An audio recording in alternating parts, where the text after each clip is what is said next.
Welcome to LSP online classes. मैं Raju sir एक बार फिर आप सभी के बीच क्लास 12th के फिजिक्स की पहली इकाई स्थिर वैद्युतिकी इलेक्ट्रोस्टैटिक्स के दूसरा वीडियो लेकर उपस्थित हूँ। आज हम लोग देखेंगे इसके आगे वाले वीडियो में आवेश संरक्षण का नियम क्या होता है। इसके पहले वाली जो वीडियो है उस वीडियो में हम लोगों ने आवेश से संबंधित जो मुख्य बातें थी, जो बेसिक बातें थी, उसको हम लोगों ने क्लियर किया था। आवेश क्या है, आवेश का एसआई मात्रक, सीजे सिस्टम है उसका मात्रक, आवेश की संकल्पना, तमाम सारी बातों को हमने इस पर डिस्कस किया था आप सभी के बीच। अगर वो वीडियो आप नहीं देखे हैं तो पहले उस वीडियो को देखें, उसके बाद इस वीडियो को देखें, सारी बातें क्लियर हो जाएगी, सब कुछ समझ में आने वाला है। तो आइए वीडियो स्टार्ट करते हैं। यहाँ पर हमने हेडिंग दिया है आवेश संरक्षण के नियम। आवेश संरक्षण के नियम क्या बतलाता है? इस नियम के अनुसार आवेश न तो उत्पन्न किया जा सकता है और न ही इसको नष्ट किया जा सकता है। अर्थात ब्रह्मांड में जो समस्त आवेश होता है वह स्थिर होता है, बदलता नहीं है। इसे ही आवेश संरक्षण के नियम के नाम से जाना जाता है। अर्थात जब हम दो वस्तुओं को आपस में रगड़ते हैं, घर्षण के दौरान एक वस्तु पर कुछ धन आवेश आता है तो दूसरे वस्तु पर उतना ही परिमाण के ऋण आवेश आ जाता है। इस प्रकार आवेश जो होता है संरक्षित हो जाता है, संतुलित हो जाता है, अर्थात उसका नाश नहीं होता है, नष्ट नहीं होता है। इसे हमने लिखा है, आप चाहे तो मेरे साथ नोट्स भी बना सकते हैं। देखिए यहाँ पर मैंने इसको लिखा है आवेश संरक्षण के नियम। इस नियम के अनुसार आवेश न तो उत्पन्न किया जा सकता है और न ही नष्ट किया जा सकता है। अर्थात किसी विलगित निकाय का कुल आवेश स्थिर रहता है। इसे ही आवेश संरक्षण का नियम कहते हैं। घर्षण के दौरान एक वस्तु पर कुछ धन आवेश बनता है तो उतने ही परिमाण के दूसरे वस्तु पर ऋण आवेश बनता है। नोट, समस्त ब्रह्मांड में समस्त आवेशों का बीजगणितीय योग शून्य होता है। अर्थात इस नियम के अनुसार हम समझ गए आवेश न तो उत्पन्न किया जा सकता है न ही इसको नष्ट किया जा सकता है। अर्थात समस्त ब्रह्मांड में जो कुल वस्तुओं का जो आवेश है वह संरक्षित होता है। घर्षण के दौरान एक वस्तु पर जितना धन आवेश आता है उतना ही परिमाण के दूसरे वस्तु पर ऋण आवेश आ जाता है। इस तरह से जो आवेश का संतुलन है वह बना रहता है। इस प्रकार हम कह सकते हैं कि जो कुल आवेश होता है वह संरक्षित होता है। अब हम बात करते हैं मूल आवेश। ये मूल आवेश क्या होता है? मूल मतलब होता है जड़, अर्थात हम जड़ की बात करेंगे, अर्थात आवेश की न्यूनतम मात्रा की बात करेंगे। यानी कि मूल आवेश क्या है? आवेश की जो न्यूनतम मात्रा होती है, सबसे कम मात्रा जो होती है, वही मूल आवेश के रूप में जाना जाता है। और ब्रह्मांड में यह खोजा गया कि किस कण का सबसे मूल यानी कि सबसे न्यूनतम आवेश होता है, तो वह कण मिला इलेक्ट्रॉन। इलेक्ट्रॉन के आवेश को मूल आवेश माना जाता है। कितना हो अधिक मात्रा में आवेश हो तो उसका जो मूल है, उसका जो जड़ है वह इलेक्ट्रॉन है। और एक इलेक्ट्रॉन को जो आवेश होता है, आपको पता होना चाहिए कि एक इलेक्ट्रॉन और जो आवेश होता है ये माइनस में 1.6 इंटू 10⁻⁻19 कूलम होता है। एक इलेक्ट्रॉन पर ये आवेश होता है। परीक्षा की दृष्टि से ये काफी इंपॉर्टेंट है, परीक्षाओं में पूछता भी है।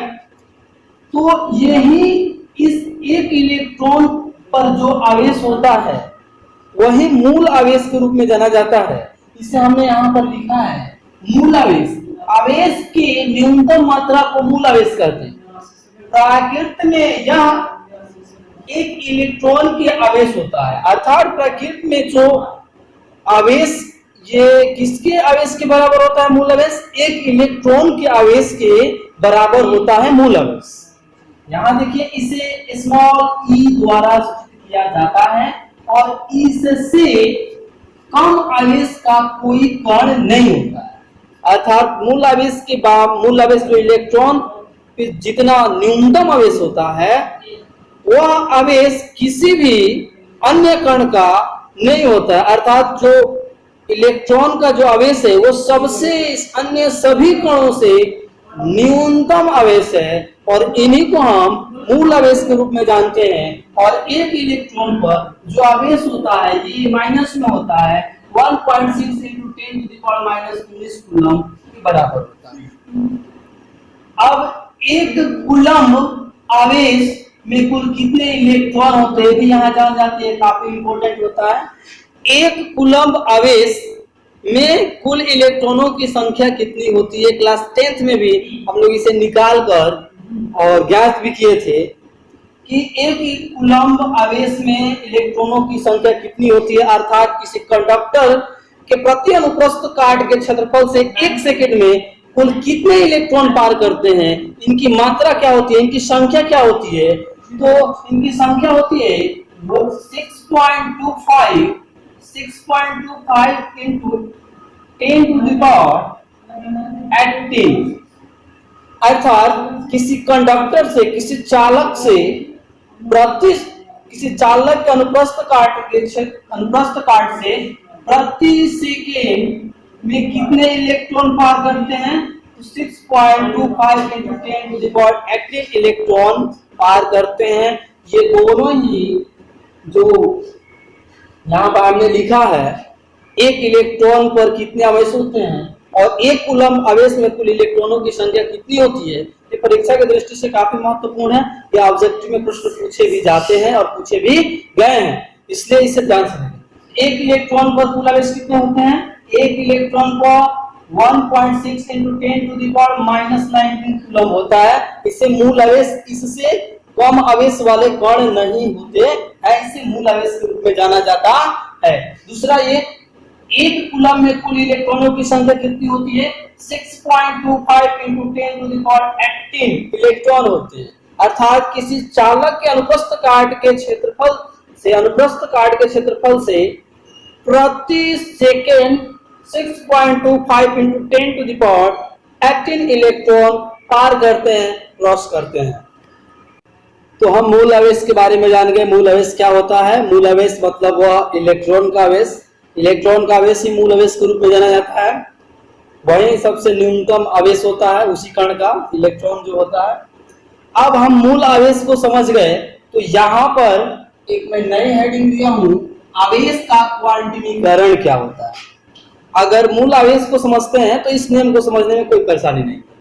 क्वांटमीकरण क्या है, इसे देखिए, ये नियम बतलाता है कि किसी जो आवेश होता है वह इलेक्ट्रॉन के एक पूर्ण गुणज के रूप में, अर्थात पूर्णांक, एक पूर्णांक के रूप में। पूर्णांक किसे कहते हैं? पूर्णांक अर्थात पूर्ण एक अंक। जब हम मैथ में पढ़ते हैं, मैथ जानते हैं, 0 से दाईं ओर जब हम जाते हैं इधर, तो यहाँ पर पूर्णांक हमारा धनात्मक हमारा होता है 1 2 3 4, और इधर आते हैं तो ये ऋणात्मक सीमांक हमारा मिलने लगता है यहाँ पे। तो कहने का मतलब है कि जो आवेश का जो मात्रा, जो मान होता है वह किसमें संभव है? तो एक पूर्णांक के रूप में संभव है। पूर्णांक अर्थात धनात्मक पूर्णांक और ऋणात्मक पूर्णांक, वो भी किसके गुणज में? तो इलेक्ट्रॉन का जो आवेश होता है उसी के गुणज में संभव होता है और एक पूर्णांक के रूप में संभव होता है। इसी बात को यहाँ लिखा गया है, ध्यान से देखिए। आवेश का क्वांटिमीकरण, क्वांटाइजेशन ऑफ चार्ज, किसी आवेश कण अथवा वस्तु में आवेश की मात्रा सदैव मूल आवेश अर्थात इलेक्ट्रॉन के पूर्ण गुणज के रूप में होता है, इसे ही आवेश का क्वांटिमीकरण कहते हैं। अर्थात इलेक्ट्रॉन की क्वांटिमीकरण क्या है? तो किसी आवेशित कण अथवा वस्तु में आवेश की मात्रा सदैव जो आवेश अर्थात E के पूर्ण गुणज, अर्थात E मतलब क्या? इलेक्ट्रॉन, इलेक्ट्रॉन के पूर्ण गुणज के रूप में ही संभव होता है। क्या हमने यहाँ पर क्लियर कर दिया? इस प्रकार इलेक्ट्रॉन E का मतलब इलेक्ट्रॉन की पूर्ण संख्या का ही आदान प्रदान संभव है। यदि किसी वस्तु आवेश की मात्रा Q हो तो Q बराबर प्लस माइनस Ne। E का मतलब है इलेक्ट्रॉन, और एक इलेक्ट्रॉन को आवेश अभी हमने बताया 1.6 × 10⁻19 कूलम होता है। और N का मतलब है पूर्णांक, पूर्णांक में कौन कौन पूर्णांक हो सकते हैं? प्लस माइनस मतलब धनात्मक और ऋणात्मक पूर्णांक हो सकता है। यहीं पर लिखा गया था आवेश का मान plus minus E, plus minus 2E, plus minus 3 dot dot होता है, परंतु ये देखिए ऑफ हो गया 0.75 E, 1.5 E, ये संभव नहीं है। इसलिए यह नियम कहता है कि आवेश की जो मात्रा होती है, किसी वस्तु या कण पर जो आवेश की मात्रा होती है वो इलेक्ट्रॉन के पूर्ण गुणज के रूप में होती है, इसे ही आवेश का क्वांटिमीकरण के रूप में जाना जाता है। यह नियम का यही उद्देश्य है। यहाँ पर ये संभव है, ये संभव नहीं। तो आवेश का क्वांटीकरण समझ गए। यहाँ पर देखिए दो आवेशों के बीच क्रियाशील बल को हम विद्युत बल या कूलॉम बल कहते हैं, और यह एक संरक्षी बल। ये नोट में हमने यहाँ लिख दिया है। दो आवेशों के बीच जो क्रियाशील जो बल होते हैं वह बल जो होता है विद्युत बल या कूलॉम बल के रूप में जाना जाता है। और यह जो बल की जो प्रकृति होती है वह आकर्षण और प्रतिकर्षण दोनों प्रकृति के होते हैं। यानी कि कूलॉम बल जो होते हैं उसमें दो आवेशों को आकर्षित भी कर सकता है, दो आवेशों को एक दूसरे के विकर्षित भी कर सकता है। मैंने पिछले वीडियो में इसके बारे में चर्चा किया था कि जो आवेश के बारे में हमने बात किया था वहां पर कि सजातीय आवेश, विजातीय आवेश। सजातीय आवेश क्या करते हैं? एक दूसरे को प्रतिकर्षित करते हैं। विजातीय आवेश क्या करते हैं? एक दूसरे को आकर्षित करते हैं। तो ये जो विद्युत बल है या कूलॉम जो बल है वह आकर्षण और प्रतिकर्षण दोनों प्रकार के व्यवहार करता है। तो यही नोट में यहाँ पर लिखा गया। संरक्षी बल का मतलब क्या होता है? अर्थात यहाँ पे कोई ये जो बल जहाँ पे कार्य करता है यानी कि उस निकाय पर मतलब कोई अदर्स फोर्सेस नहीं लगते हैं। ये संरक्षी बल के बारे में 11th के बारे में भी हम पढ़े, इसके बारे में जानते हैं। तो ये रहा आवेश का क्वांटिमीकरण, जो अभी मैंने मूल आवेश के बारे में बताया था उसी का ये अगले रूप में, बस उसके गुणज के रूप में, पूर्ण गुणज के रूप में यह क्वांटिमीकरण का नियम को बनाया गया है। तो मूल आवेश आपको पता है कि मूल आवेश किसे कहते हैं? तो आवेश की न्यूनतम मात्रा को मूल आवेश कहते हैं, और प्रकृति में यह एक इलेक्ट्रॉन के आवेश के बराबर होता है।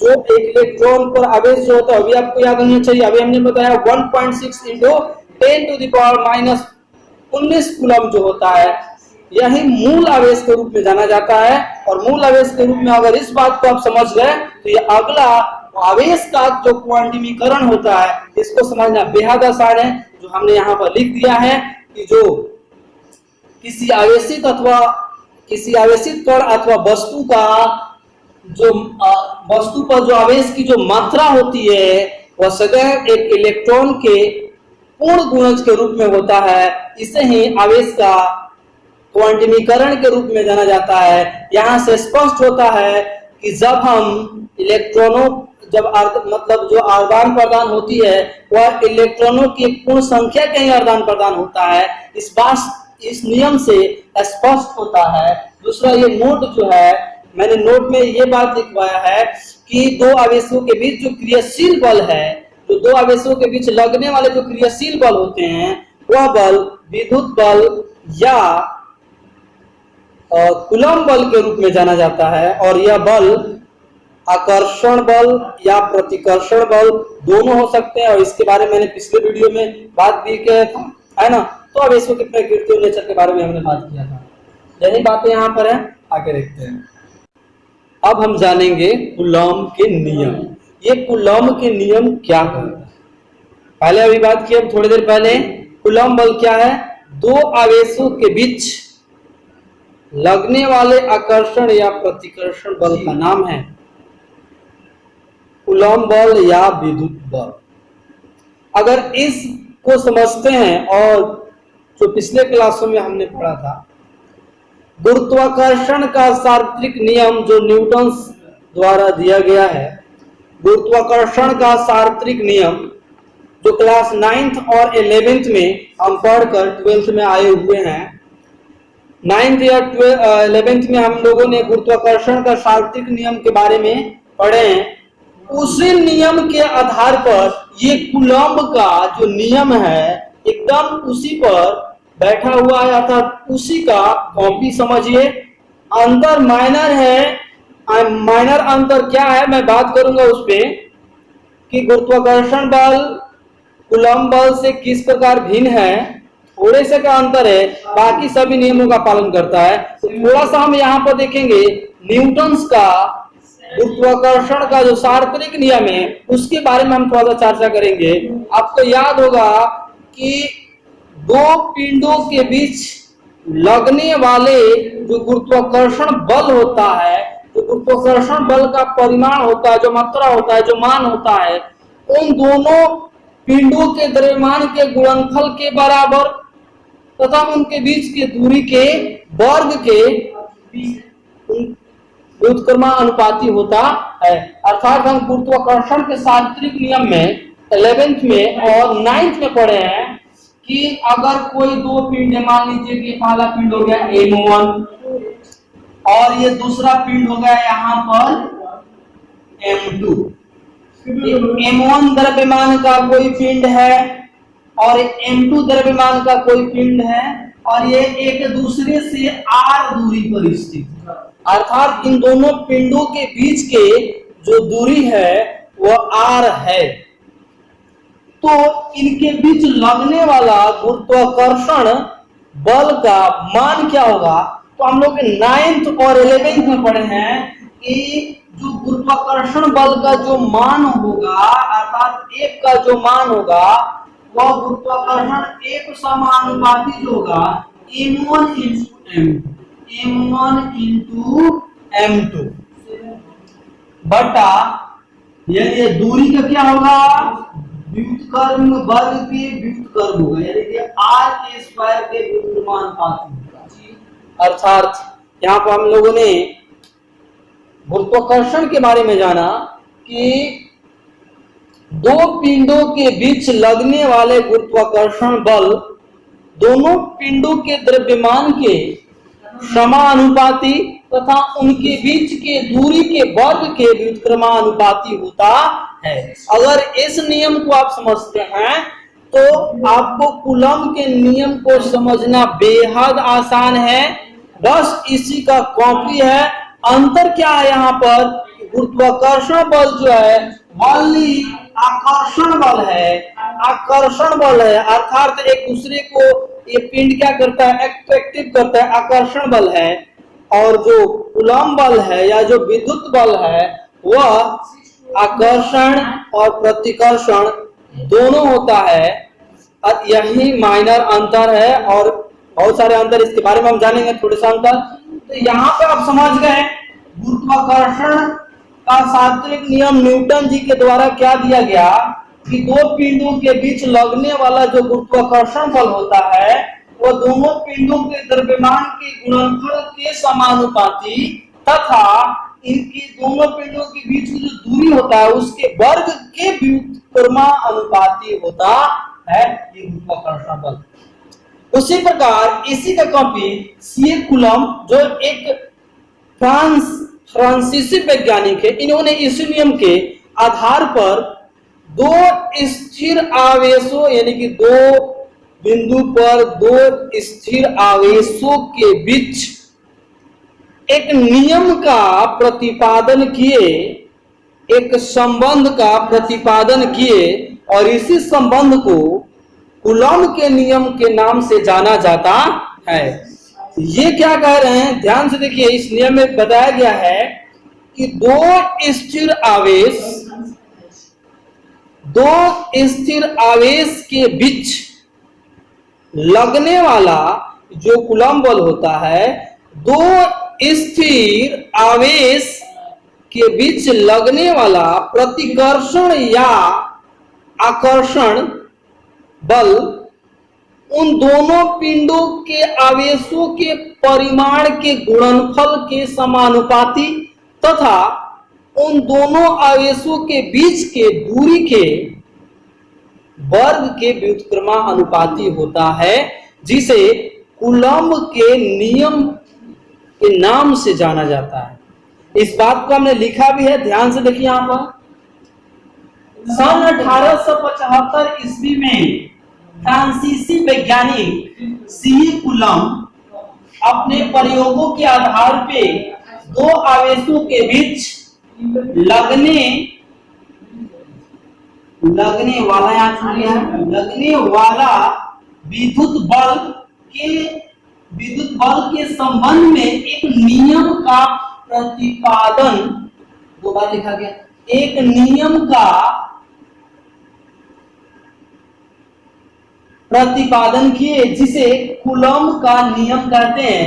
इस नियम के अनुसार दो स्थिर आवेशों के बीच लगने वाले आकर्षण अथवा प्रतिकर्षण बल दोनों आवेशों के परिणाम के गुणनफल के समानुपाती तथा उनके बीच की दूरी के व्युत्क्रमानुपाती होता है तथा इसकी दिशा दोनों आवेशों के बीच लगने वाली रेखा के अनुदिश होता है।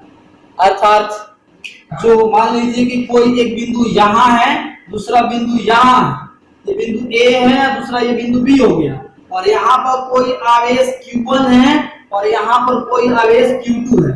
इन दोनों के बीच की जो दूरी है वह R है। तो इसका जो मान होगा कूलॉम बल का, अर्थात कोई भी बल हो, इसे F से डिनोट करते हैं, तो कूलॉम बल का जो मान होगा ये बतलाता है F इन दोनों आवेशों के परिमाण के गुणनफल के ये क्या हो गया, समानुपाती हो गया, और इनके बीच की दूरी जो R है उनके वर्ग के व्युत्क्रमानुपाती के बराबर होगा, अर्थात R स्क्वायर के बराबर। और यह उसी दिशा में होता है जिस रेखा के ये अनुदिश हो सकता है। अर्थात अगर आकर्षण होगा, विजातीय होगा आवेश, तो ये इसी रेखा के इस तरफ इस तरफ आएगा, और नहीं तो अगर विजातीय आवेश है तो एक दूसरे के संपर्क में आएगा, आकर्षण का बल लगेगा।